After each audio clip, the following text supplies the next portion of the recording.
औज़ुबिल्लाहिमिनश्शैतानिर्रजीम बिस्मिल्लाहिर्रहमानिर्रहीम। आज हम जिस टॉपिक के बारे में बात करेंगे, पहले तो आपको मैं इसकी माइक्रो प्रोसेसर की डेफिनेशन इन डिटेल बताता हूँ कि माइक्रो प्रोसेसर क्या चीज़ होती है। माइक्रो प्रोसेसर बेसिकली एक ऐसा इंटीग्रेटेड सर्किट है जो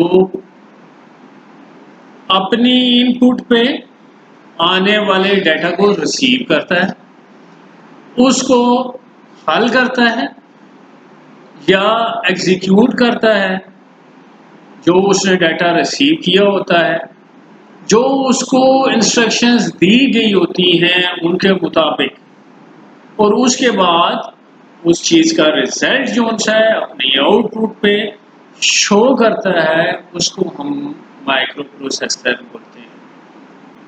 माइक्रो प्रोसेसर की डिफरेंट टाइप्स हैं, जिसमें से एक टाइप को हम कहते हैं डेडिकेटेड प्रोसेसर। डेडिकेटेड प्रोसेसर की एक ऐसी टाइप है जिसको किसी खास मकसद के लिए बनाया गया हो, उसको डेडिकेटेड प्रोसेसर बोलते हैं।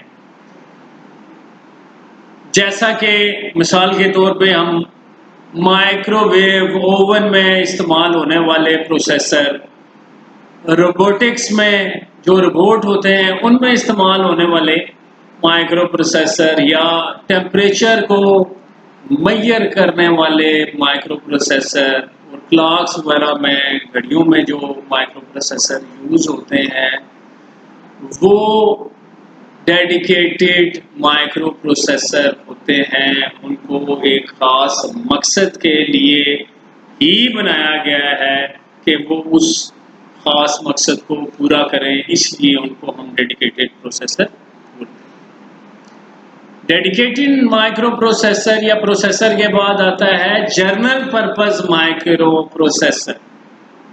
ये प्रोसेसर की एक ऐसी टाइप है जिसको हम किसी खास मकसद के लिए नहीं बनाते, लेकिन प्रोग्रामिंग करके इससे बहुत से काम लिए जा सकते हों, उनको हम जनरल पर्पस माइक्रो प्रोसेसर कहते हैं।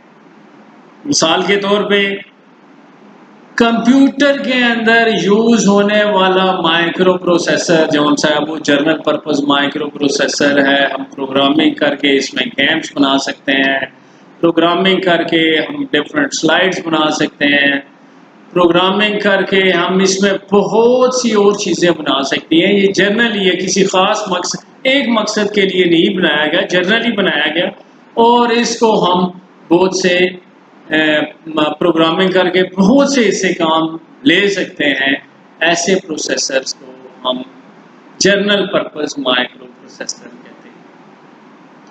जनरल पर्पस प्रोसेसर के बाद जो नेक्स्ट टाइप आती है वो फ्लोटिंग पॉइंट प्रोसेसर होते हैं।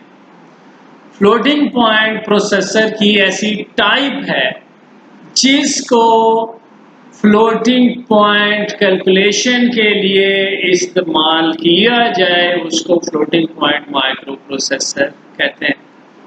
For example 123 multiplied by 10 raised to power 4।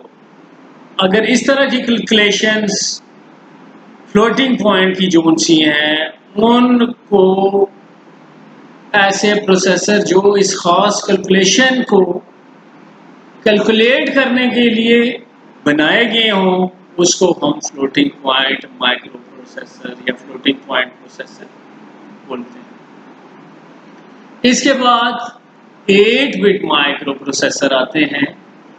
8 bit processor या 8 बिट माइक्रो प्रोसेसर एक ऐसी टाइप है माइक्रो प्रोसेसर की कि जिसमें हम 8 इलेक्ट्रिकल वायर्स को यूज़ करते हैं, इस्तेमाल करते हैं डाटा ट्रांसफ़र करने के लिए, ताकि 8 बिट का डाटा जो सा है एक सेक्शन से दूसरे सेक्शन में ट्रांसफ़र हो जाए एक ही क्लॉक पल्स में ऐसे प्रोसेसर्स को 8 बिट माइक्रो प्रोसेसर बोलते हैं।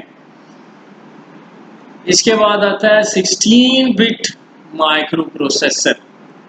16 बिट माइक्रो प्रोसेसर की एक ऐसी टाइप है जिसमें 16 इलेक्ट्रिकल वायर्स या 16 इलेक्ट्रिकल वायर्स को हम यूज करते हैं डाटा की ट्रांसफर करने के लिए, ताकि 16 बिट का डाटा किसी एक सेक्शन से दूसरे सेक्शन में हम ट्रांसफर कर सकें इन सिंगल क्लॉक पल्स, एक ही क्लॉक पल्स में, इन वन क्लॉक, एक ही क्लॉक में ऐसे प्रोसेसर जो इस काम के लिए यूटिलाइज होते हैं, जिसमें 16 इलेक्ट्रिकल वायर्स यूज होती हैं डाटा ट्रांसफर करने के लिए 16 बिट को, उन्हें हम 16 बिट माइक्रो प्रोसेसर बोलते हैं।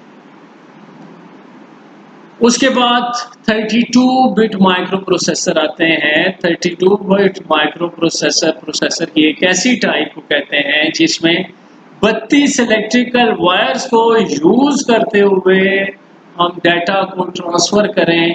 इन 32 इलेक्ट्रिकल वायर्स के जरिए हम 32 बिट का डाटा ट्रांसफर करेंगे एक सेक्शन से दूसरे सेक्शन में, और एक ही क्लॉक पल्स में ये 32 बिट का जो डाटा होगा वो ट्रांसफर होगा।